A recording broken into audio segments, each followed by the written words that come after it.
इस वक्त जब आप यह वीडियो देख रहे हैं, दुनिया के एक हिस्से में जबरदस्त हलचल मची हुई है। सोशल मीडिया से लेकर न्यूज हेडलाइंस तक हर जगह एक ही खौफनाक सवाल तैर रहा है। क्या आज रात इतिहास की सबसे भयानक सैन्य कार्रवाई होने जा रही है? क्या अमेरिका वास्तव में ईरान के खिलाफ परमाणु विकल्प का इस्तेमाल करने की तैयारी कर चुका है? यह सवाल जितना डरावना है, इसके पीछे के समीकरण उतने ही उलझे हुए हैं। आज के इस 10 मिनट के विशेष वीडियो में हम उन तमाम कड़ियों को जोड़ेंगे जो संकेत दे रही है कि क्या हम वाकई तीसरे विश्व युद्ध की दहलीज पर खड़े हैं। रातों रात पैदा नहीं हुआ। पिछले कई महीनों से मध्य पूर्व यानी मिडिल ईस्ट एक जलते हुए ज्वालामुखी की तरह है। सीरिया, इराक और जॉर्डन में अमेरिकी सैन्य ठिकानों पर हुए हमलों ने पेंटागन को गुस्से से भर दिया है। अमेरिका का मानना है कि इन तमाम हमलों के पीछे ईरान का हाथ है। दूसरी तरफ ईरान का परमाणु कार्यक्रम अब उस स्तर पर पहुंच चुका है जहां से वापसी का रास्ता बहुत छोटा है। अंतर्राष्ट्रीय परमाणु ऊर्जा एजेंसी की रिपोर्ट्स कहती है कि ईरान ने यूरेनियम को 6% तक संवर्धित एनरिच कर लिया है। विशेषज्ञों के अनुसार यहां से 90% यानी वेपन ग्रेड यूरेनियम तक पहुंचना बस कुछ दिनों की बात है। इजराइल के लिए यह एक अस्तित्व का खतरा है और अमेरिका अपने सबसे करीबी सहयोगी को अकेला नहीं छोड़ सकता। हम परमाणु हमले की बात करते हैं तो यह सुनने में 1945 के हिरोशिमा और नागासाकी जैसा लगता है, लेकिन आज की तकनीक बदल चुकी है। अमेरिका के पास टैक्टिकल न्यूक्लियर वेपन्स है। ये छोटे आकार के परमाणु बम होते हैं जो एक पूरे शहर को तबाह करने के बजाय किसी खास सैन्य ठिकाने या पहाड़ के नीचे छिपे बंकर को निशाना बनाते हैं। ईरान के सबसे संवेदनशील परमाणु ठिकाने जैसे कि फोर्डो और नतांज जमीन के सैकड़ों फीट नीचे कंक्रीट की मोटी परतों के पीछे छिपे हैं।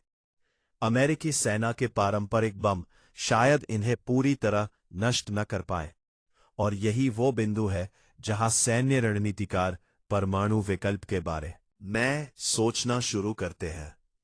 आज रात हमले की बात हो रही है तो इसके पीछे कुछ ठोस सैन्य हलचल भी है।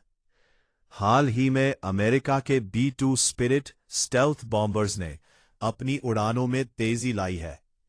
ये वो विमान है जो रडार की पकड़ में आए बिना दुश्मन के इलाके में घुसकर हमला कर सकते हैं। साथ ही ओमान की खाड़ी और लाल सागर में अमेरिकी नौसेना की मौजूदगी अब तक के सबसे ऊंचे स्तर पर है।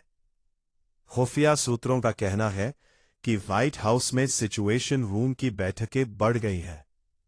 लेकिन क्या ये वाकई हमले की तैयारी है या सिर्फ ईरान को डराने के लिए एक मनोवैज्ञानिक युद्ध?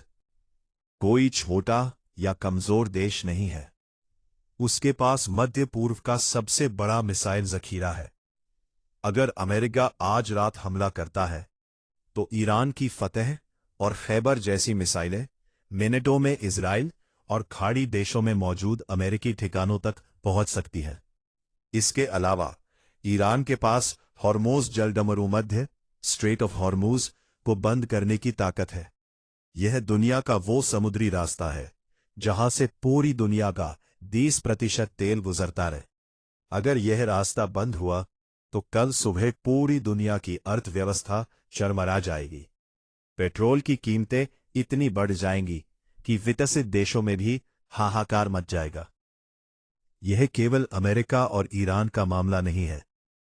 रूस और चीन इस पूरी स्थिति पर बाज की तरह नजर गड़ाए हुए है। रूस, जो पहले से ही यूक्रेन युद्ध में उलझा हुआ है, ईरान को अपना रणनीतिक साझेदार मानता है। चीन अपनी ऊर्जा जरूरतों के लिए ईरानी तेल पर निर्भर है। यदि अमेरिका परमाणु हथियारों का उपयोग करता है तो रूस और चीन के लिए तटस्थ रहना नामुमकिन होगा। यह कदम दुनिया को दो धड़ों में बांट देगा, जो सीधे तौर पर तीसरे विश्व युद्ध की शुरुआत हो सकती है। कोई भी जिम्मेदार देश, चाहे वो अमेरिका ही क्यों ना हो, इस तरह के सर्वनाश का जोखिम नहीं उठाना चाहेगा। अब आते हैं सबसे बड़े सवाल पर, क्या आज रात परमाणु हमला होगा? सभी तथ्यों और कूटनीतिक हलचलों का विश्लेषण करने के बाद इसकी संभावना अत्यधिक कम नजर आती है। परमाणु हथियार किसी भी देश के लिए अंतिम विकल्प होते हैं, और ईरान के पास फिलहाल ऐसा कोई हथियार नहीं है जिससे अमेरिकी अस्तित्व को खतरा हो। अमेरिका के पास बंकर बस्टर जैसे बहुत शक्तिशाली पारंपरिक हथियार हैं, जिनका उपयोग वो परमाणु हथियारों से पहले करेगा।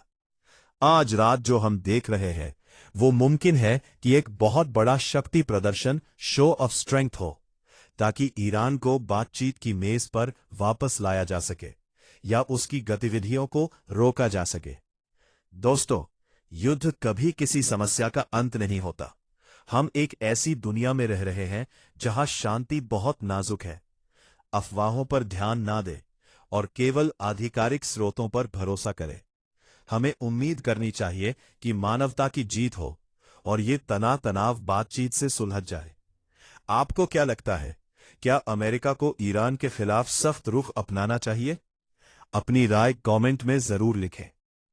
अगर आपको ये विश्लेषण पसंद आया हो तो वीडियो को लाइक करें और चैनल को सब्सक्राइब करना ना भूलें।